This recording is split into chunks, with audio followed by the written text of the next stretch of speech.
Dernier conseil des ministres, balobaki boye. Bakoki ko si mandat ko ancien combattant té. Bakoki ko boto mandat ko ancien combattant moko té. Mais ceux qui ancien combattant za na Nyongo. Ba rappeler ye aya ko futa Nyongo wana. Omoni ngazali mikana ndeko nanga makazali wazana mikana ngo ngapela zana yango. Ba conseil des ministres, dernier conseil des ministres à propos de la spoliation mandat ko ancien combattant. Habité et c'est le ministre de la Défense nationale, à ses combattants et réinsertion, et c'est le vice-ministre de la Justice et droits humains, honorable José Panda Kabanga, honorable William Kano, tous à Kinshasa. Merci à monsieur l'inspecteur général des services judiciaires à Kinshasa Gombe. On a 200 maisons, on a tout ndenge cité des anciens combattants Zali. Banda kunyo sozaki 200 to ebité est-ce que bazan pour ça teka 200 nyonso pour déjà bateka ki ezaki 19 et to ebité 19 ans nyonso bo récupérer yango to ezaka oya mame ngande bolandeli yango.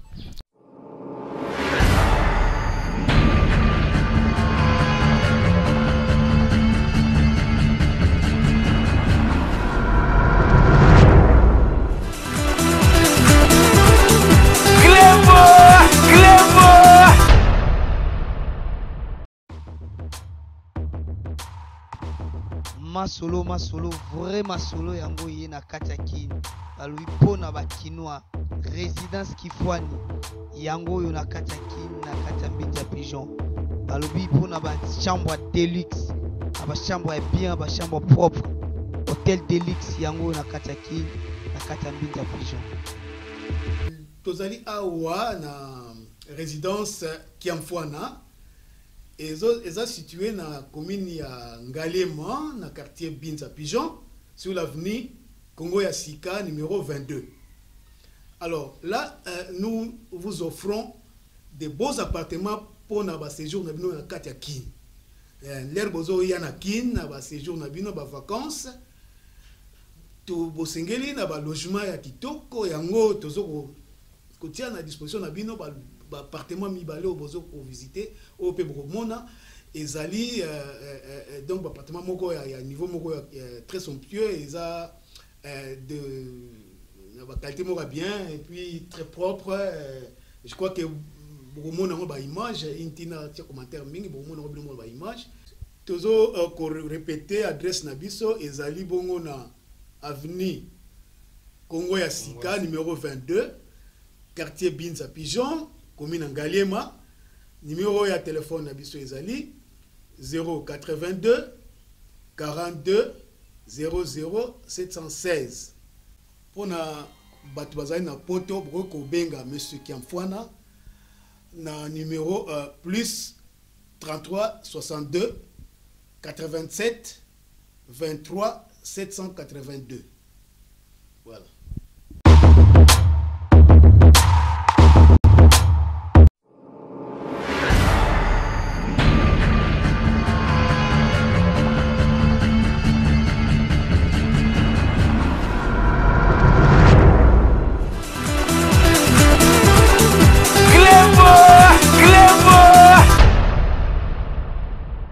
Ouais, quand ndenge toloba na kata RD Congo elengi toujours elengi zanga ate na kata RD Congo donc les lots sepeli to laksabino actualité mo elengi balobi honorable William Kano akiti na mabele mabelango za na kata cité des anciens combattants parce que yé pas à moi na ba anciens combattants et akiti lelo pour anini akiti pour nous résoudre problème mo otozaki nango na kati ya cité des anciens combattants o ezaki problème ya koboto la batuma pango et lelo to moni honorable akiti ayena mikanda bokomo na bino moko ndenge to solana honorable ndinga kolakisa bino mikanda lobiki non maman on abenga mina kombo ya mama eyenga esengeli a zonga na lopango na o ba botolaki oyo ba magistrat batekaki o ba magistrat peka bango nde bateka bango pende basombaki et lelo honorable William Kano asali makasi de toutes les façons que non maman wana azongela lupango na ye et ndenge toza wana kata RD Congo o toza na kata site na biso to koyamba pe honorable ka na kata site o pote aye bisabiso pa la biso mikanda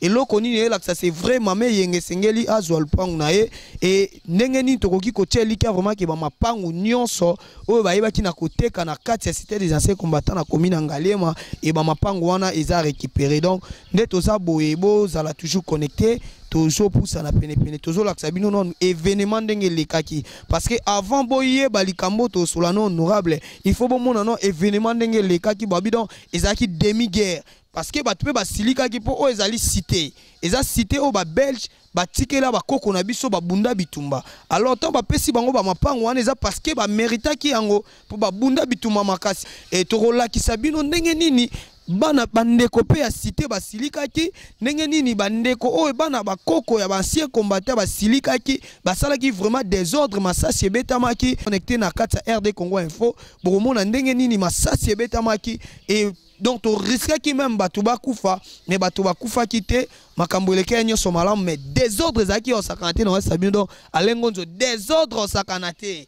Donc merci na Lengonzo parce que azuela ki biso bilili ata désordre entre bi na kati RD Congo professionnalité des osala donc originalité professionnalité za na kati RD Congo donc malgré ba masasi bani mais Lengonzo azwaki ba image na pesi merci na boss na ngai César Ngadi koto zali na kati mikili donc boss yayo yango wana tozaka kana kati boulot tozo sala boulot ka ndenge oyebisaki biso tozo sala boulot ka ndenge makambo sengele kende donc tozo la kisabino événement après événement de totala ndenge nini to solo lina honorable et ndenge ni honorable ko lakisa biso mikanda o ezo lakisa vraiment que non eza ya solo mame yenga et sengeli azongela na lupangu na ye et na pesi bambote belé na père na ngai na pesi bambote belé na Willy Mouya na pesi bambote na ngai na Claude Katanga bambote na ngai na maman na ngai Feliteka hein esiko zali talaka mosa mwindu Feliteka hein Charlotte Kapinga yayo yango wana na kati ya poto na omuna Abel Matameso na kati ya Angola na omuna Dani Lubaki babi Dani Lubaki Marie Lino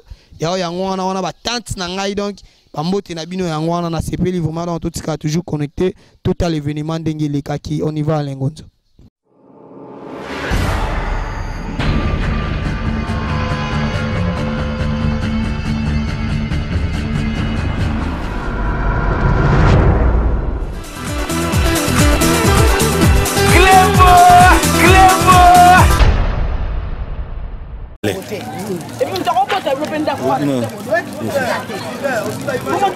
Tiens, bah, image, comment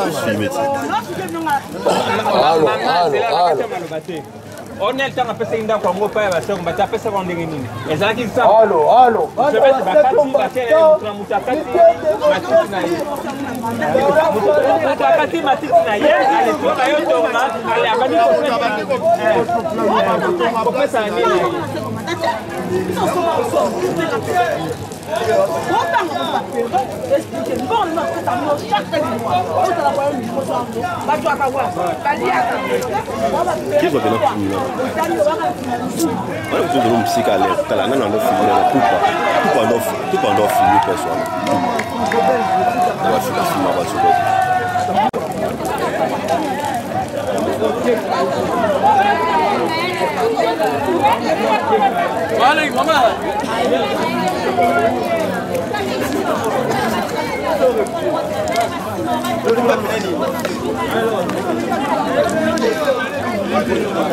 allez bien tout. Vous savez, quand ça fait, vous sautez. Oh bon, c'est là, un mot, tu disturbe nous. Bobo mamou tout le long.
pamba.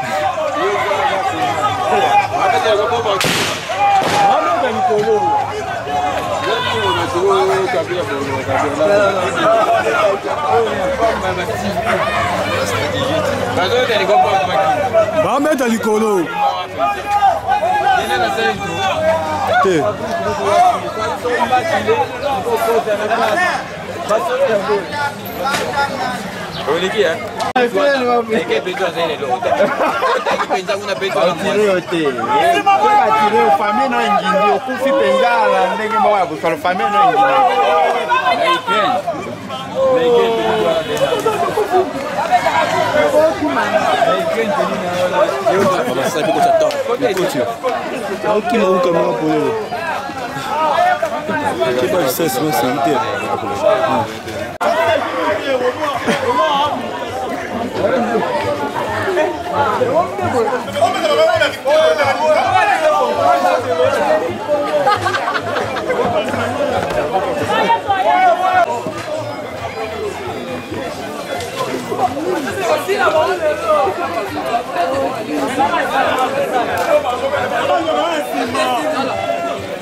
Ok, voilà tout ça en direct à RD Congo Info.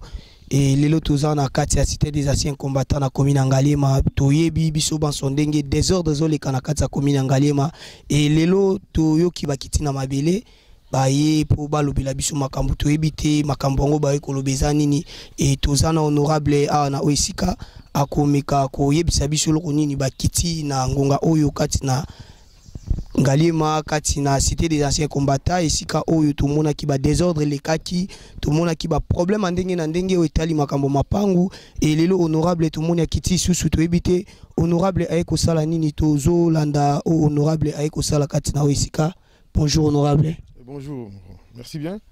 En fait, ce que toye lelo on a quitté lelo ils pour rassurer la population et prendre des images autour de ça que désordre na yo lopango mama yenga esili tozui mukanda yango yawa dakinde ki pa ministre ba bingisa nga lobi ministre Alexis Tambwe Mwamba a pesi instruction na inspecteur général des services judiciaires ba ya ko zongisa mama wana ba réinstaller mama yenga na ndako na ye oyo nyo sali ba désordre ya ba magistrature na mboko eza ya kokufa. Ils ont vraiment beaucoup fait. Mais je remercier son excellence Alexis Tambwe Mwamba na diligence à sali rapidité à sali pour na kozongi ça maman veut voir nanda kunaye une femme qui a passé 5 ans na vie na nanda kuwana lelo boyko bimisebi nanda kuwana ba on la teka yango. Mais à teka pourquoi on nous a $150. C'est pas normal. On dirait l'État est assouté alors que le président Mobutu a payé ça qui Kamwana. Président Laurent Kabila a payé ça qui Kamwana. Dernièrement, le conseil des ministres a payé ça qui déguerpi par les combattants. Il y a eu un arrêté ministériel pour Nayango. Mais non, le juge, non magistrat, comme Bendi le Kotro, et en plus, on a encore un magistrat comme on est Kutukutu. Donc c'est malhonnête et c'est malheureux. En tout cas, on a félicité son excellence le ministre de la Justice, l'actuel, Alexis Tambwe Mwamba. Mukanda a commis la réinstallation en famille. Na banda commencé commenter ba botola a sengi bazongi sa basé commenter. J'espère que maintenant, au niveau il y a exécution et Kolanda. Ok, honorable, tout le monde a qui na ba liste o ba bimisaki tout le monde ba koma ki 200 maisons. On a 200 maisons, on a toyebi ndenge cité des anciens combattants zali ba ndaku nyonso zaki 200 toyebi te est-ce que bazan pour ça teka 200 nyonso pour o déjà ba teka ki zaki 19 et toyebi te 19 ans nyonso bo récupérer yango to ezaka o ya mame ngande bolandeli an.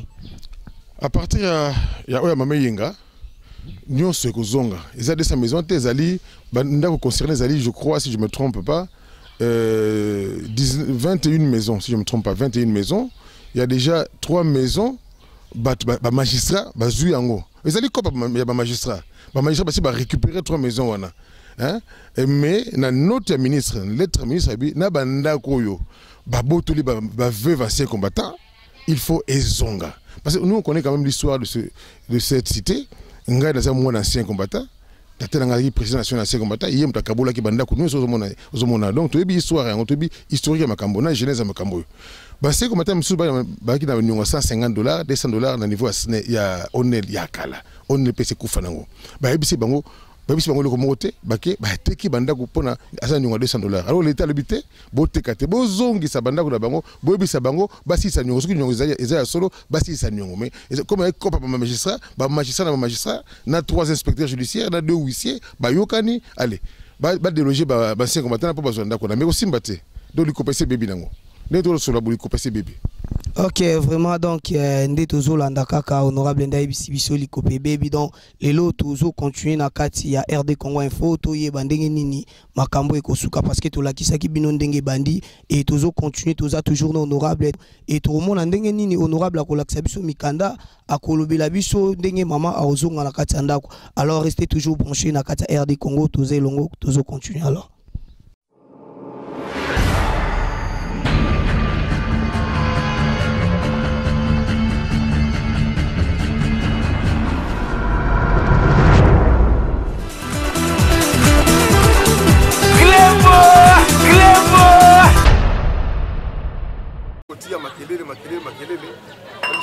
Voilà, député Boponaki, député Boponaki, je crois que tant qu'on a 50 maisons, les policiers baillés, parquet, il y a 50 maisons, il y a des gens qui ici. Il y a même petit gouverneur, il y a des position, il y a des travaux.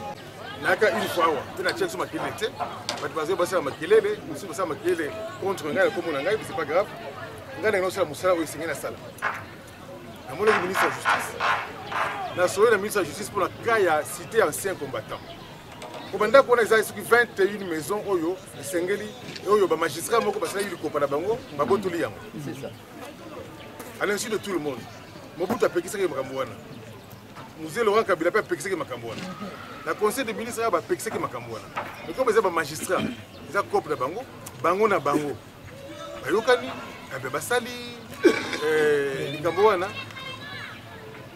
bayako ndako ya mameyenga basali tribunal lango na tribunal lango kolo makambo na magistrat juge collègue na magistrat alors aussi magati ngoko pe je fais que justice est l'institution la plus corrompue en Boka. Institution, police, magistrature, institution les plus corrompues en Boka. Alors, dans mon coup, c'est expliqué que nous avons récupéré. Le Tikali, lundi, mardi, super mercredi, la bandi, bakoya otinda batu, babimisa bato bakozongisa mama yenga ndako. Et bandako ya liboso, bazwaki tozolanda yango. Bazongisa yango na ba kolona.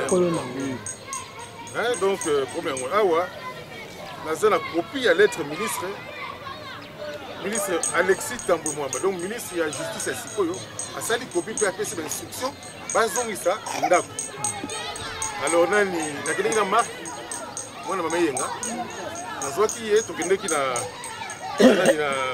inspectorat général des services judiciaires lelo basalaka te donc dossier batini na FTAP lundi barosala donc mardi en tout cas il faut passer ça normalement et bien normalement mercredi mokola balé tu as mis ça de tout lundi bosala exécution pour na ozongi mama yenga ndako na ye siko siko mama yenga zongi to ko landela bandako yo babotola ki avant enda ko misa to mine boy to babotola ki avant mais liste en utilité il y a encore 16 maisons pesa wana zo zela ba magistrat baza ko na bango na bato hein donc ils ont lettre ya ministre ce qui montre beaucoup.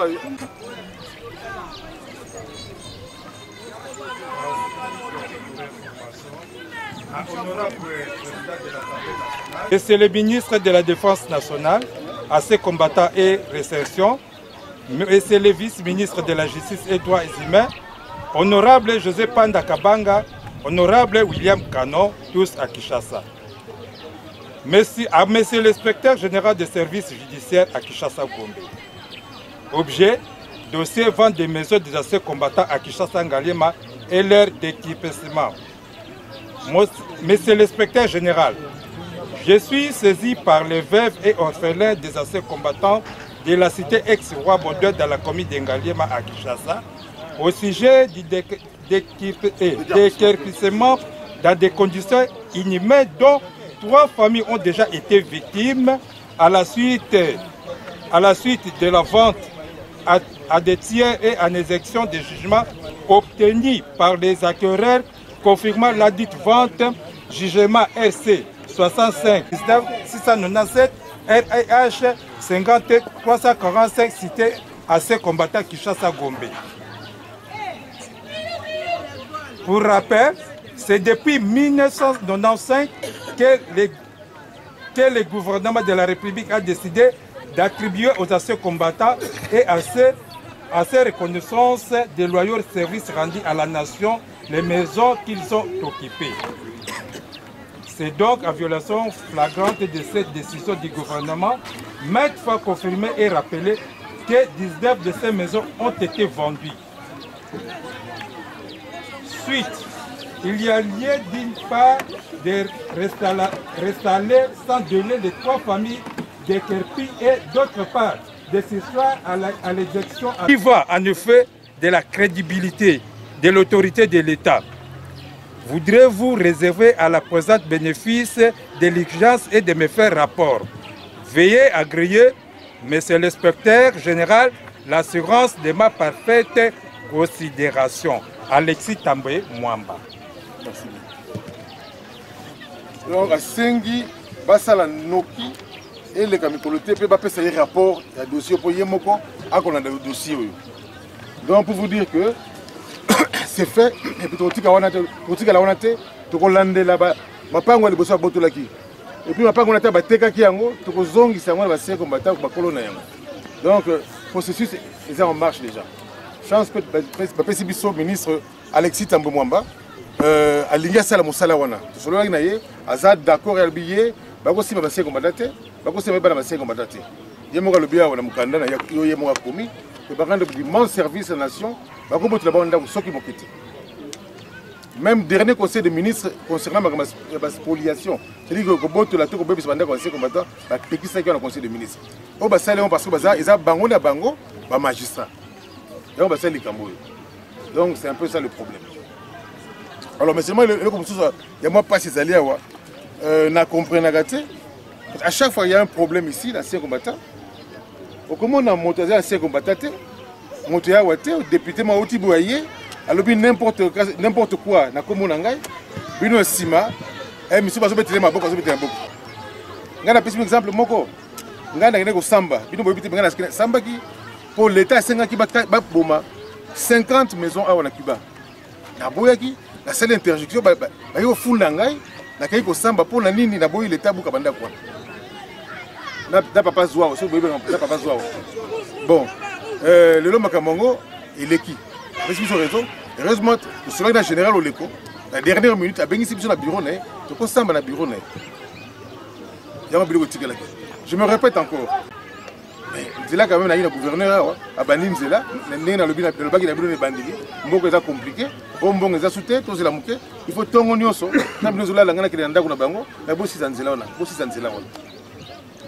Alors, Makambo, il y a Mameyenga. Député Moka qui a vu député au point que basela le côté bafandi biso to zonga sanda ko na bino to bota ndako mameyenga to zonga mameyenga mais est-ce pas ça liang ba na cinéma ba na caméra mais le côté député c'est que député moko a sala eloko pona bona cité Baudouin en dehors ngai ce n'est la zana la salle sera mingi na sunga mingi ba yake pa na ngai quand ils ont des problèmes. Et pas il y a bazala occupation na kati ya ndako menacer ngai mama Matondo greffier na grande distance à Kotisinga bloc a sali 15 jours 15 mois c'est-à-dire 1 mois et 15 jours la prison à Makala kotolinga ndako babimisi biloko babwaki libanda jusqu'à présent nazwi solution bon lokola babimisaki biso nyonso toza feti na bamama ye fale biso nyonso toza victime tokota na ndako mbala moko na bamama yenga na biso oyo ekome séparé yo bokamata oyo bokotana bamusu basikala séparé te wana ezalaki mais l'inspectorat bakontinue abi te okoza chaud tosala oyo po te continue ministre na mokana na ye alobi yango mpe akomi yango oza ba décision mosusu eza na frappe tolobi yango te c'est vrai eza na frappe tokosala yango tokotika te ngai nakotika yango te omona ngai nakotika yango te so mama yenga eseli je vais continuer et Marc akosunga biso parce que c'est un très bon avocat ayebani na bato nyonso ya justice et puis tokoleka na télévision tokovulgarize yango na télévision baémission déjà eza kosalema lobi elekaki lelo na 18h30 na TV émission lokole à 18h na lokole bachaîne ezokota toza kovulgarize yango mokili moyeba parce que télévision ebongisaka makambo mingi bino otala télévision mais fond boyebi te but boyebi te toleka na télévision mpona basanctionne motu wana omoni koleka na télévision mpo basanctionne motu wana bino baotala mais tant tosanctionne bakondi baza kolanda babengaka bato wana bato na bango melikambo nini dossier boyeboyeboye bazala bandako soki bandako mwa misato mine oyo ngai na boto na bato azongisi ya bagrek ya bato mo ebeye nazongisi bon nabandi tolobi mwa mingi polémique eza te polémique eza te tolobi tokosala tobomisa bakabasi te ata okenda nzela na yo osali okenda nzela mosusu osali mais polémique eza te tozala uni tozala bomoko cité bodwe tozala bomoko likambo na sengi yango wana s'il y a un problème tolobani malamu biso na biso bana cité tolobana ke bapaya baya koloba n'importe quoi. Je crois que na silisi on va mon ngai to continuer kabona maman ba belge makambo sila kala ba belge Congo ezombongo na bango ebele konda se combattant banda ko misusu ba botola mindele awa na kisasa ba bien misusu ba botola mindele awa na kisasa mindele bakata ki yango na mbongo ba se combattant ba oui bino boyebi te mindele bakata mbongo ko mbongo se combattant zeke ebele mindele bakata babote ndako boye tozwa ndenge lipoto dédommager mukolo ndako babotoli balongoli mbongo na ndako da se combattant bapesi moto wana oyo babotoli ndako biso awa toza perdant ntango musée Laurent Kabila ayaki awa asengaki bapesa ye mbongo nyonso ya se combattant ye moko afuta base combattant babelge apesa mbongo ti lelo po comprendre kaka bon je crois que tolobi mwa mingi suite fin ezali